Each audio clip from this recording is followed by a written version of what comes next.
प्रभु की बनाई हुई प्रकृति में दोनों चीज़ें हैं। एक, जिस भाव से हम चलते हैं, और दूसरी, उस भाव से एकदम विपरीत चलने की स्थिति। दोनों समकक्ष चलते हैं एक साथ।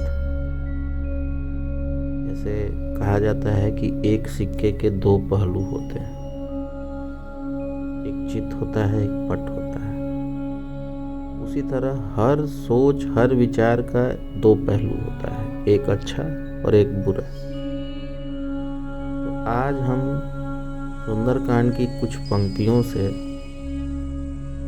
इस भाव योग के बारे में समझेंगे। ये भाव योग क्या है और ये भावना कैसे पॉजिटिव होती है और कैसे निगेटिव होती है।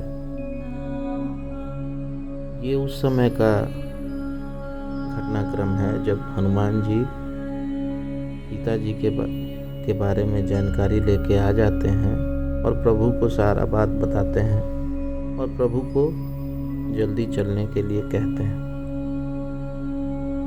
तो उस समय की कुछ पंक्तियों से हम इसको और गहराई से समझते हैं। कपिपति बेगी बुलाए आए जूथप जूथ, नाना बरन अतुल बल बानर भालू बरूथ। प्रभुपद पंकज नावहि सीसा, गर्जहि भालू महाबल कीसा। देखी राम सकल कपिसेना, चितई कृपा करी राजीव नैना। वानरराज सुग्रीव ने सब वानरों को बुलाया।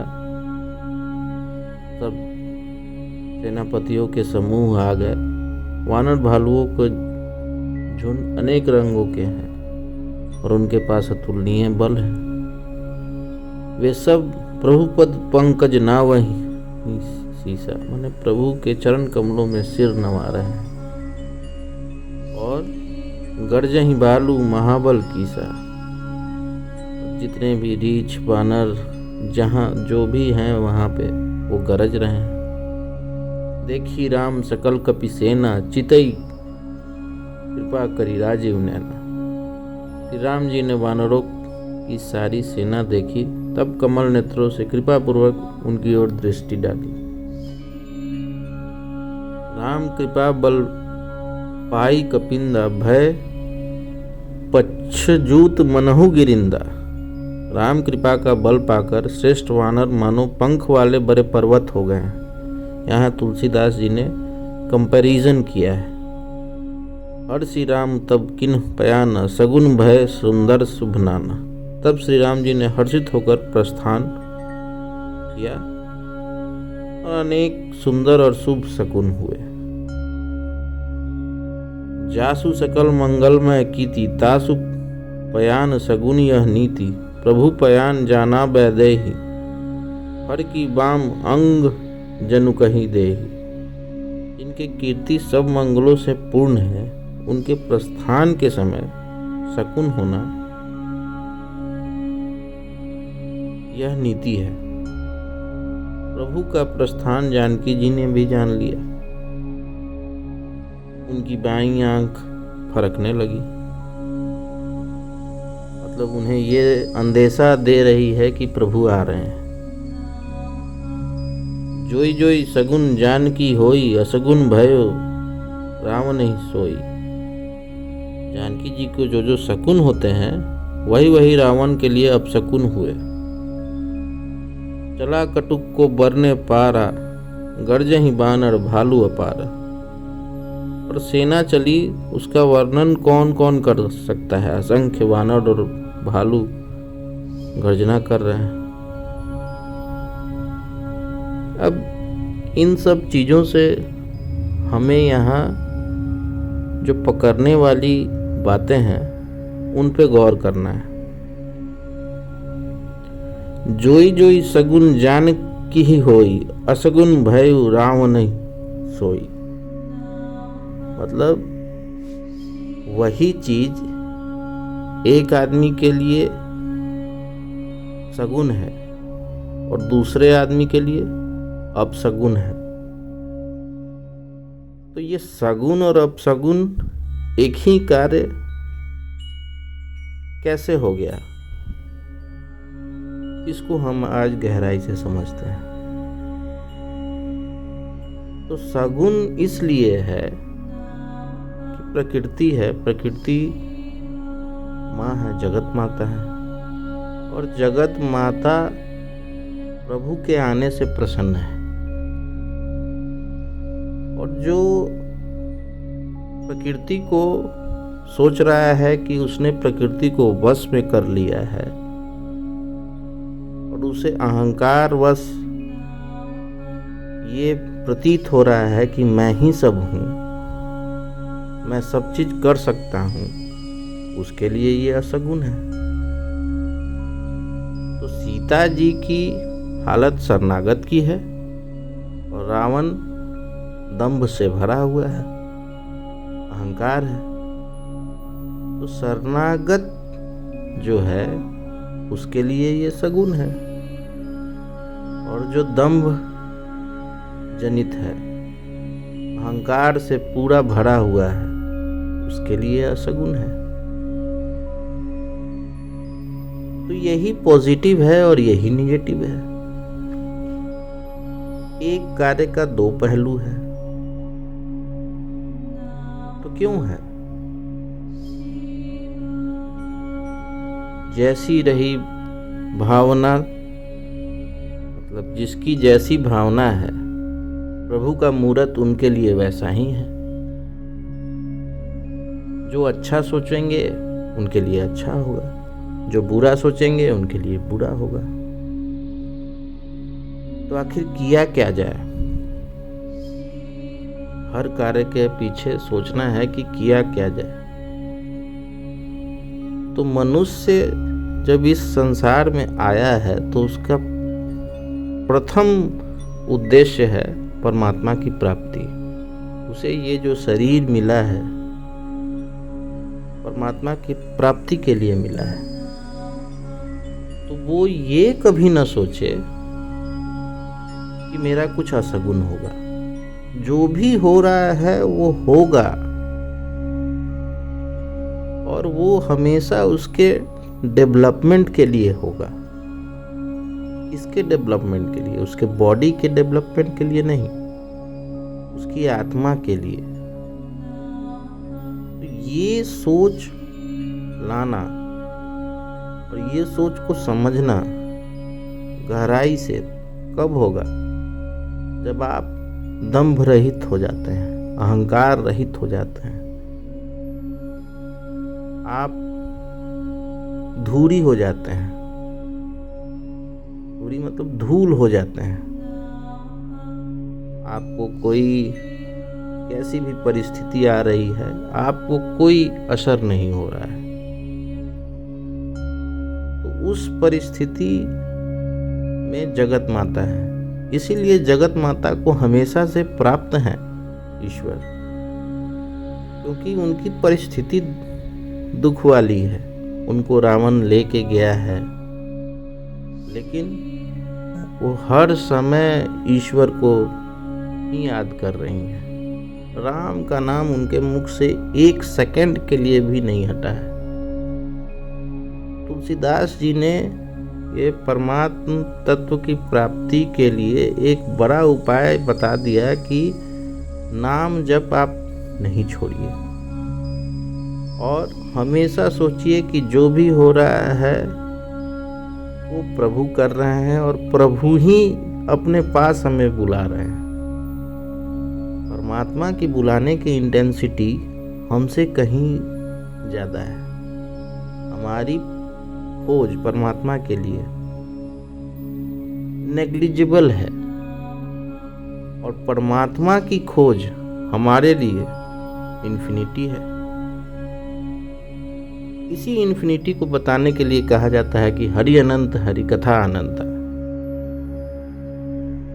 तो वो उनकी खोज अनंत है। हम जिस इंटेंसिटी से उनको खोज रहे हैं, उससे कितना गुना ज़्यादा इंटेंसिटी से वो हमें खोज रहे हैं। लेकिन हमारे शारीरिक संसार रूपी अहंकार को अंधकार ने घेर लिया है। ये कैसा अंधकार है? ये ही माया का अंधकार है। काम, क्रोध, मद, लोभ, अहंकार, मत्सर, इन सब चीज़ों के बीच में हम फंस जाते हैं और हम सोचने लगते हैं कि it is all required by our body, जबकि जो जो चीज़ें हो रही हैं वो बॉडी से रिलेटेड नहीं है। It is for the sake of development of our soul. समय निर्धारित है, सब क्या क्या होना है वो पहले से निहित है। परमात्मा ने सब निहित करके रखा है। तो वो चाहता है कि आप बस इस बातों को समझ जाइए और परमात्मा तत्व की प्राप्ति कर लीजिए। और जब प्राप्ति कर लीजिएगा तो कुछ बचेगा ही नहीं, न निगेटिव है न पॉजिटिव है। कभी ये सोच के देखिए कि इतने लोग हैं, इतने जीव जंतु हैं और सब कोई कुछ न कुछ कार्य में तल्लीन है। कोई बुरा कर रहा है, कोई अच्छा कर रहा है, कोई कैसा कर रहा है, लेकिन परमात्मा सब पे कृपा बनाए रखते हैं। वो सबको रखते हैं समान भाव से और सबके लिए सब चीज़ व्यवस्थित कर रखा है उन्होंने। लेकिन साथ में माया दे दिया है, तो माया इसलिए दिया है ताकि आप जान पाए उसकी शक्ति को।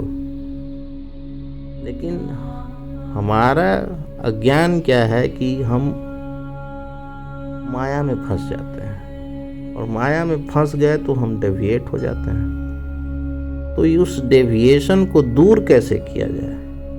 उस डेविएशन को दूर करने का सबसे सरल उपाय है परमात्मा का नाम जाप, परमात्मा का याद, परमात्मा का भजन, परमात्मा का कीर्तन। सब कार्य परमात्मा के लिए ही हो, परमात्मा को समर्पित करके हो। तो जो भी आप कार्य कर रहे हैं वो परमात्मा का हो जाएगा। इसमें आपके शरीर का टेस्ट बहुत होगा और शरीर से रिलेटेड मन है, मन का टेस्ट होता है। हमारा टेम्पटेशन बहुत दिनों से ऐसा है कि हम चाहते हैं सब चीज को गेन कर लेना for sake of our comfort, but the God wants us that we should know him. God चाहता है कि तुम मुझे जानो, लेकिन हमारा टेम्पटेशन इतने दिनों से है और चला आ रहा है कि हम इस बात को समझ नहीं पाते हैं। तो सीता जी के साधना तक पहुंचने का एक सरल उपाय है नाम जप। उस नाम जप को, उस भजन को जो परमात्मा का हो रहा है, उसको अपने से इतना जोड़ लीजिए कि उसका तार कभी आपसे न टूटे। और उस तार को पकड़े रहने से आप सारे दुख और सुख से परे हो जाएंगे और आप आनंद में चल जाएंगे और आप परमात्मा के हो जाएंगे।